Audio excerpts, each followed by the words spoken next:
방출 TV. 안녕하세요. 서양 복식 문화를 담당하고 있는 생활과학과 교수 권유진입니다. 중간 과제물의 제목은 박물과 유물의 복식 추리인데요.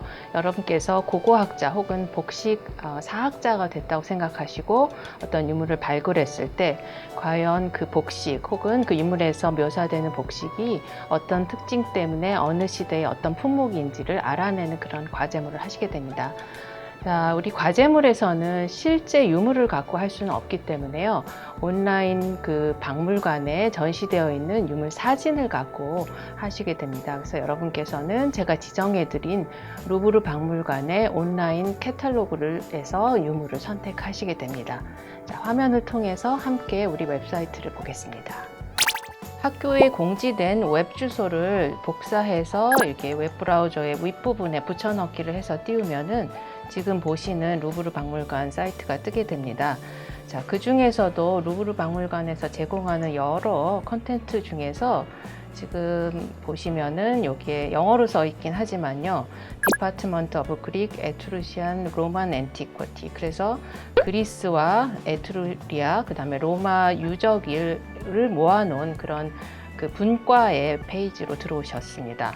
자, 보시면은 이렇게 8개의 대표 이미지가 위에 보이고요. 딱 봐도 그리스 로마 시대인 것 같다 이렇게 보시겠죠. 그 다음에 페이지 하단으로 마우스를 스크롤해서 내려가시면은 아까 말씀드린 제목이 있고 오른쪽에는 검색을 할 수 있는 기능이 제공되어 있습니다. 자, 요즘에는 일단 과제를 하게 되면 검색부터 하게 되는데요. 요 검색 기능은 제가 해보니까 루브르 박물관의 컨텐츠에 그 복식에 대한 정보들이 별로 없는 것 같습니다. 그래서 안타깝게도 이 검색어를 통해서 찾으면 시간이 훨씬 더 오래 걸리고 큰 도움이 안 되기 때문에 이 검색어는 사용하지 마시고 또 하단으로 페이지를 이렇게 내려가겠습니다. 자, 여기서부터 본격적으로 보이는 부분인데요. 276개의 그 유물이 있다는 표시가 되어 있고요. 이렇게 보시면은 오른쪽에 지금은 타이틀, 그 유물의 제목에 의해서 정렬이 되어 있고요. 그 다음에 날짜, 그 다음에 아티스트별로 소팅을 정렬을 바꿀 수가 있습니다. 셋 중에 아무거나 사용하셔도 되고요. 이 페이지는 한 바닥에 10개씩 유물이 보이기 때문에 276개는 총 28개의 바닥으로 나눠 있습니다. 그래서 이 페이지에서 보셔도 되고 다음 페이지를 넘어가고 싶다 그러면 여기를 클릭하셔가지고 2로 바꾸고 엔터를 치시거나 아니면은 오른쪽에 있는 이 화살표를 누르면 이렇게 다음 페이지로 넘어가게 되어 있습니다.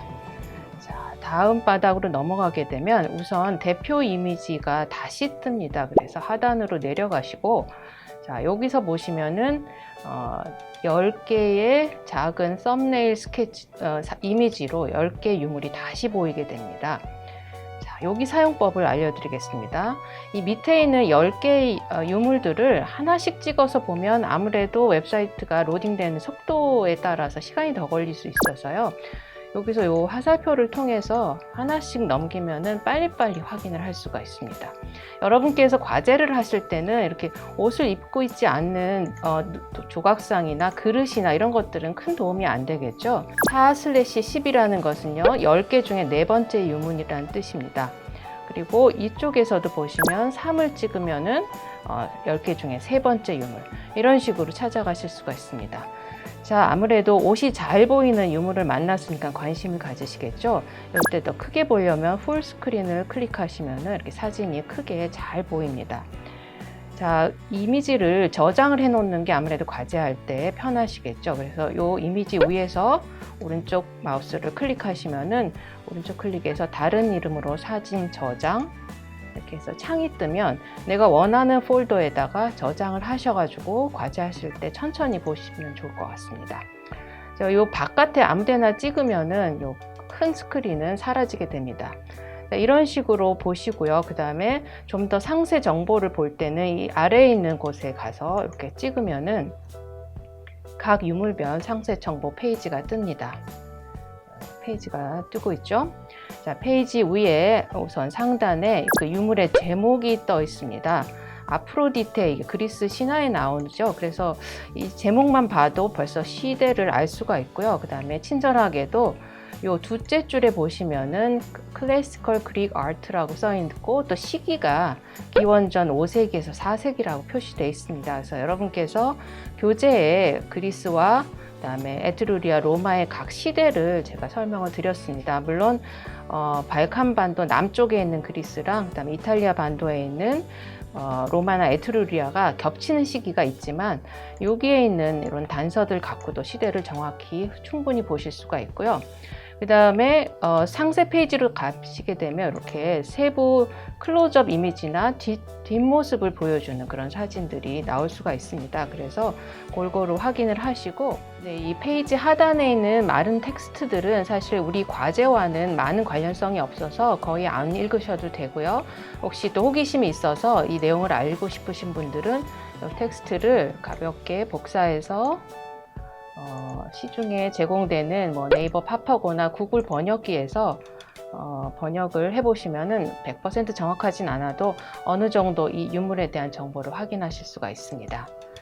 자, 그리고 또 한 가지 설명을 드릴 것은 이 상세 페이지에서 꼭 해두셔야 될 것은 이 위에 있는 웹 주소를 반드시 복사하게 하셔가지고 과제를 작성할 문서나 혹은 하나의 새로운 문서를 만드셔가지고 그 주소를 복사하기를 해 두셔야지 제가 과제 작성할 때 맨 첫 번째 유물의 출처를 정확히 밝혀달라고 했죠. 그래서 웹 주소를 꼭 저장해 두실 것을 부탁드립니다. 자, 이런 식으로 과제를 우리가 접근을 하고요. 그 다음에 교재에서 각 유물에서 보여지는 그 복식 양식의 특징을 찾아보시고 유물에서 보이는 모습과 함께 상수를 하셔가지고 그 추리하는 그 내용을 과제에 정확히 설명해 주시면 되겠습니다. 자, 이렇게 유물을 선택하고 또 유물에 대한 탐구가 끝나셨으면은 공지해 드린 대로 4가지 항목으로 나눠서 정리하시면 될 것 같습니다. 그래서 출처에 해당되는 웹 주소, 그다음에 어떤 시대인지, 그다음에 그 추리한 복식 품목. 복식 품목은 한 유물당 2개 이상의 품목이 포함이 됐으면 좋겠습니다. 그래서 최소한 2개 유물에서 4개의 품목에 대한 진단이 됐으면 좋겠고요. 또 유물 간에 복식 품목이 겹칠 수 있는지 질문하실 수 있는데요. 물론 겹칠 수 있습니다. 그런데 유물에 따라서 같은 옷이라도 보이는 모습이 다르기 때문에 겹친다면 2개 다 겹치는 것보다는 하나 정도만 겹치는 것을 용인하도록 하겠습니다. 자, 그래서 복식 품목 쓰시고 마지막으로는 왜 그 품목이라고 생각했는지 교재의 몇 페이지에 어떤 설명이 있었고 나는 유물에서 이런 모습 때문에 그렇게 생각했다라고 적어주시면 되겠습니다. 자, 이 과제는 여러분께서도 아시겠지만 표절을 하기가 굉장히 어려운 과제입니다. 그럼에도 불구하고 또 같은 텍스트를 교재를 쓰기 때문에 또 그대로 뺏길 수가 있는데 그런 부분들도 또 표절률에 잡히게 되겠죠. 그래서 교재의 내용을 써올 때도 나의 그 어법으로, 나의 글쓰기 화법으로 그렇게 써오시고 그래서 표절의 어떤 의혹을 받지 않도록 그렇게 조심하셨으면 좋겠습니다. 또 제출 기한 확인하시고요. 또 과목 간에 다른 파일을 잘못 올린다거나 혹은 잘못된 파일 포맷을 올리는 일이 없도록 미리 확인하셨으면 좋겠습니다.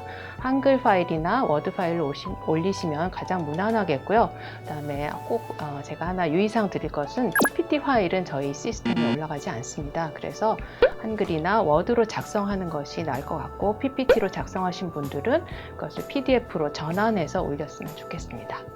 자, 이렇게 규정을 잘 준수하셔가지고 꼼꼼하게 작성하시면은 모두 다 좋은 점수 받으실 수 있을 것 같습니다. 감사합니다.